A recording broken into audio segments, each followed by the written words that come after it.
2022년 12월 6일 화요일 로마서 4장. 그러면 이 문제에 대해 우리의 조상 아브라함이 발견한 것은 무엇이라고 말할 수 있겠습니까? 아브라함이 행위를 통해 의롭다함을 얻었다면 그에게는 자랑할 것이 있었을 것입니다. 그러나 하나님 앞에서는 자랑할 것이 없습니다. 성경이 뭐라고 말합니까? 아브라함이 하나님을 믿으니 그 믿음을 그의 의로 여기셨다라고 하지 않습니까? 일을 해서 품삯을 받는 사람은 그가 받는 품삯을 당연히 받을 것을 받는 것으로 생각하지 선물을 받는 것으로 생각하지 않습니다. 그러나 일을 하지 않는데도 품삯을 받는 사람이 있다면 그가 경건하지 않은 사람을 의롭다고 여기시는 하나님을 믿기 때문에 하나님께서 그의 믿음을 보시고 의롭다고 여기시는 것이 됩니다. 다윗은 행한 것과는 관계없이 하나님께서 의롭다고 인정하시는 사람이 받은 복에 대해 다음과 같이 말했습니다. 자기 죄를 용서하고 자기 허물이 가려진 사람은 복이 있다. 주님께서 죄 없다고 인정해 주는 사람은 복이 있다. 그렇다면 이 복이 할례를 받은 사람들에게만 내리는 것입니까? 아니면 할례를 받지 않은 사람들에게도 내리는 것입니까? 우리는 앞에서 아브라함의 믿음이 의로 여김을 받았다고 말했습니다. 어떤 상황에서 이런 일이 발생했습니까? 아브라함이 할례를 받은 뒤였습니까? 아니면 할례를 받기 전이었습니까? 아브라함이 의롭다함을 받은 것은 할례를 받은 후가 아니라 할례를 받기 전이었습니다. 아브라함은 할례를 받기 전에 믿음으로 의롭다함을 받았으며 그 표로서 할례를 받은 것입니다. 그러므로 아브라함은 할례를 받지 않고도 하나님을 믿는 모든 사람들이 의롭다 여김을 받을 수 있도록 모든 믿는 사람의 조상이 되었습니다. 또한 아브라함은 할례 받은 자의 조상이기도 합니다. 이 말은 그가 할례 받은 사람들뿐만 아니라 우리 조상 아브라함이 할례를 받기 전에 가졌던 믿음의 발자취를 따라가는 사람들의 조상도 된다는 의미입니다. 하나님께서 아브라함과 그의 후손에게 그들이 세상을 물려받을 상속자가 되리라고 하신 약속은 율법을 통해 온 것이 아니라 믿음으로 인한 의를 통해 주신 약속입니다.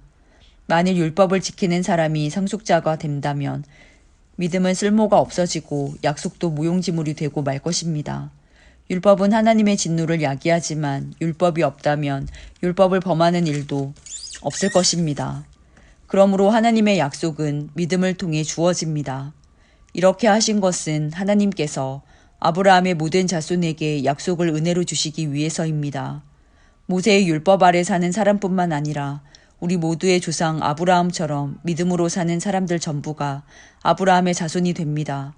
성경에 내가 너를 많은 민족의 조상으로 삼았다고 기록되어 있는 것처럼 아브라함은 그가 믿은 하나님, 곧 죽은 사람도 살리시며 없는 것도 있게 하시는 하나님을 믿었습니다. 아브라함은 소망이 전혀 없었지만 하나님께서 내 자손이 이와 같이 많아질 것이다 라고 말씀하신 대로 자기가 많은 민족의 조상이 될 것을 믿고 소망하였습니다. 아브라함은 100살이나 되어 거의 죽은 사람이나 다름없게 되었고 사라도 나이가 많아 아기를 낳을 수 없다는 것을 알았지만 하나님을 믿는 믿음이 약해지지 않았습니다. 그는 하나님의 약속에 대해 불신하거나 의심하지 않고 오히려 그 약속을 굳게 믿어 하나님께 영광을 돌렸습니다. 아브라함은 하나님께서 친히 약속하신 것을 이루실 능력이 있다는 것을 확신했습니다. 이것이 바로 하나님께서 그 믿음을 그의 의로 여기셨다라고 말씀하신 이유입니다. 그의 의로 여기셨다는 말은 아브라함만을 위해 기록된 것이 아닙니다. 그 말은 우리 주 예수님을 죽은 자 가운데서 다시 살리신 분을 믿음으로 의롭다함을 얻게 될 우리를 위해서도 기록되었습니다. 예수님은 우리의 죄 때문에 죽임을 당하셨고 우리를 의롭게 하시려고 다시 살아나셨습니다. 로마서 5장.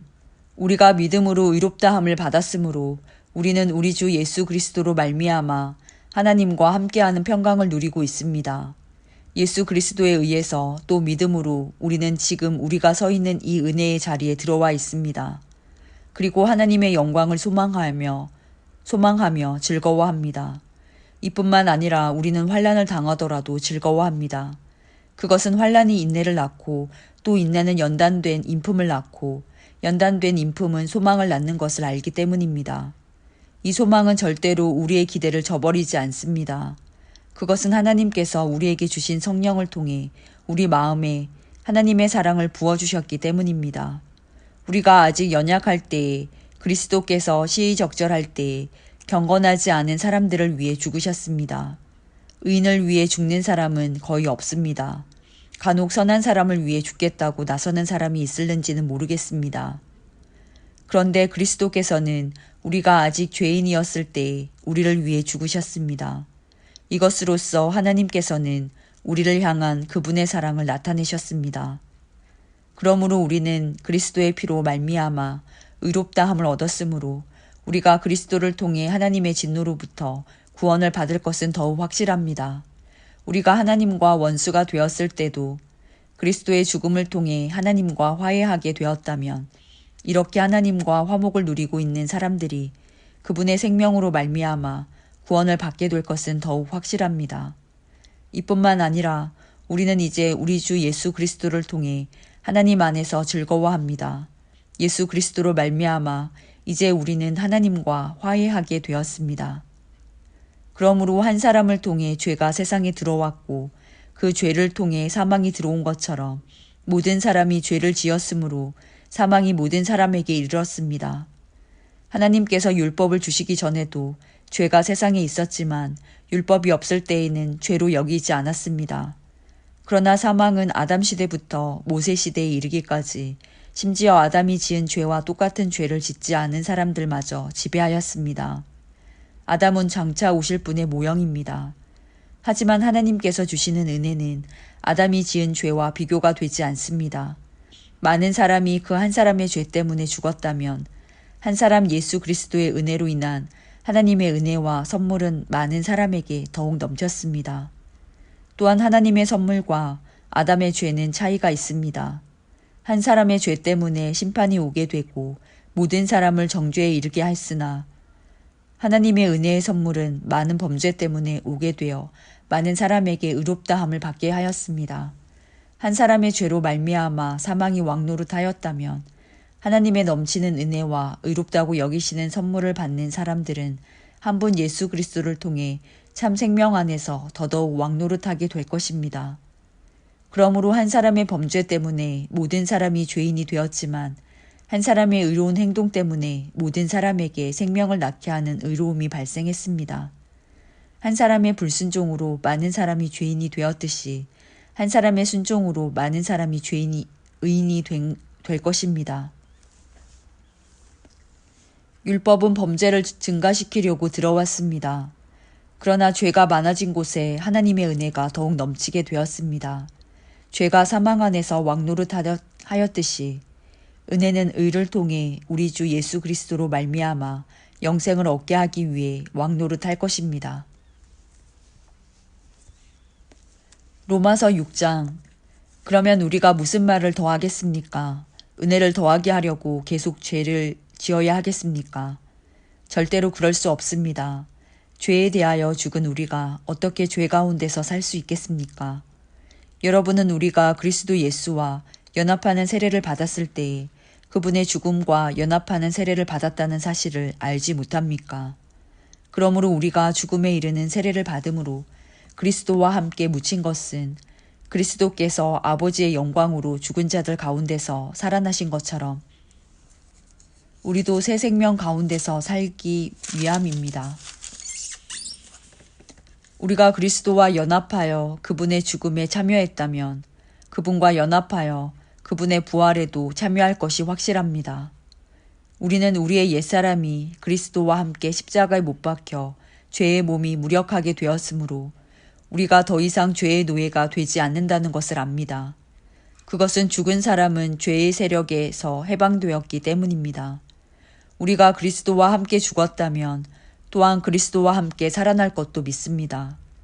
그리스도께서는 죽은 자들 가운데서 살아나셨기에 다시는 죽는 일이 없어 죽음이 그분을 지배하지 못한다는 것을 우리는 압니다.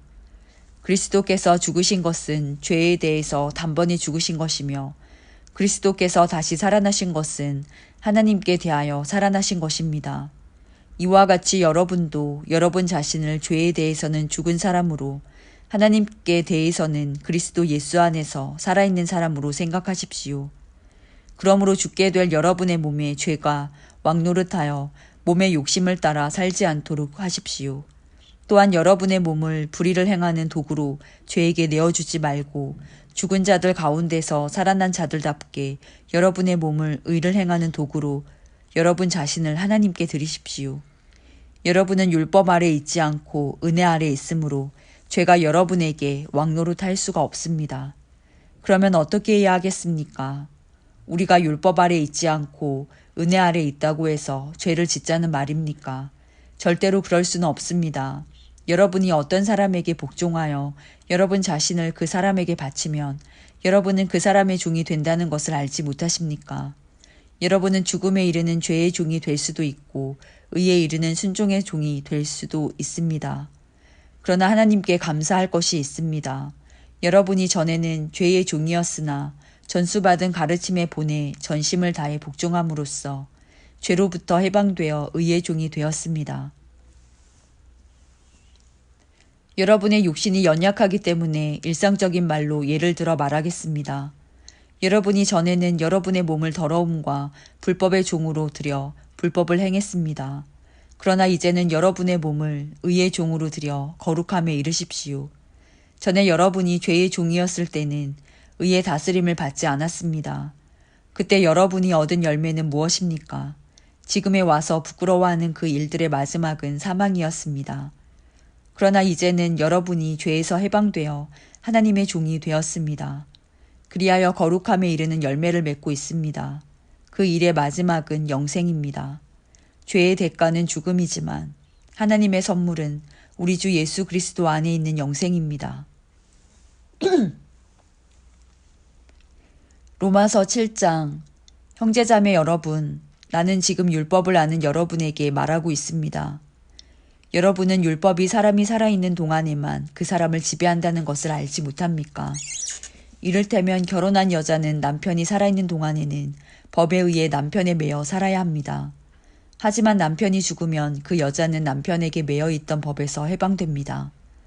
그래서 여자가 남편이 아직 살아있는데도 다른 남자와 결혼하면 그 여자는 간음죄를 짓는 것이 되지만 만일 남편이 죽으면 그 여자는 그 법에서 해방되므로 다른 남자와 결혼하더라도 간음죄를 짓는 것이 되지 않습니다.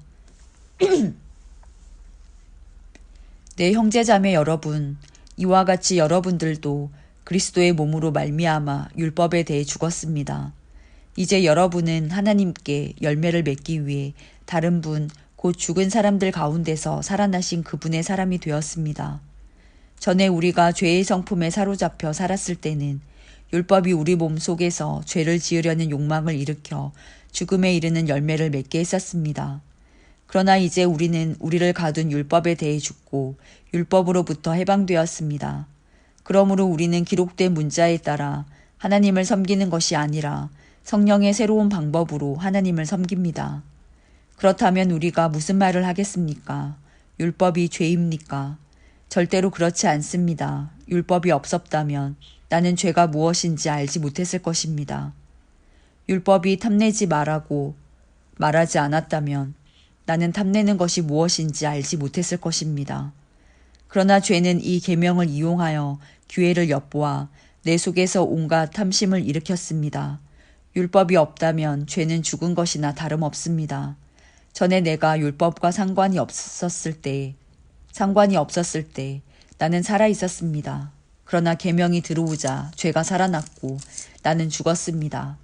그래서 생명으로 인도해야 할 계명이 사실 나를 죽음으로 이끄는 계명이 되고 말았습니다. 죄가 계명을 이용하여 기회를 엿보아 나를 속였고 그 계명으로 나를 죽였습니다. 그러므로 율법은 거룩하며 계명도 거룩하고 의롭고 선합니다.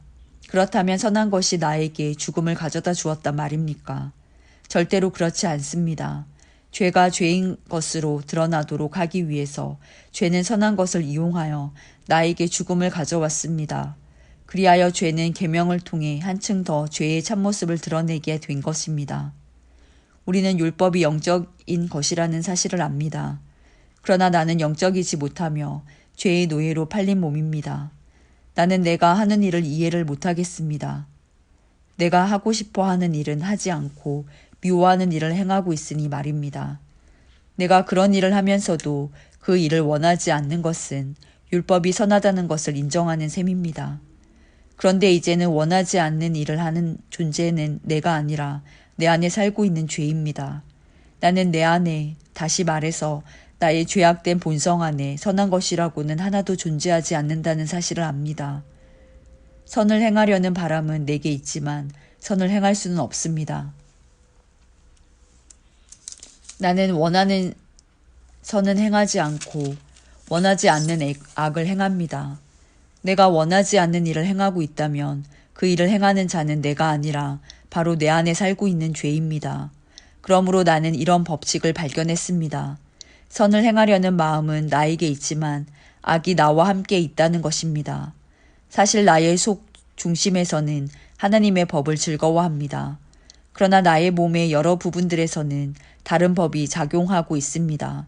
그 법이 내 마음의 법과 싸워 나를 내 몸에서 작용하고 있는 죄의 법에 사로잡히게 합니다. 나는 참으로 비참한 사람입니다. 누가 나를 이 사망의 몸에서 구원해 내겠습니까? 우리 주 예수 그리스도로 인하여 하나님께 감사합니다. 그러므로 나는 마음으로는 하나님의 법에 복종하는 반면 죄악된 본성으로는 죄의 법에 복종하고 있습니다.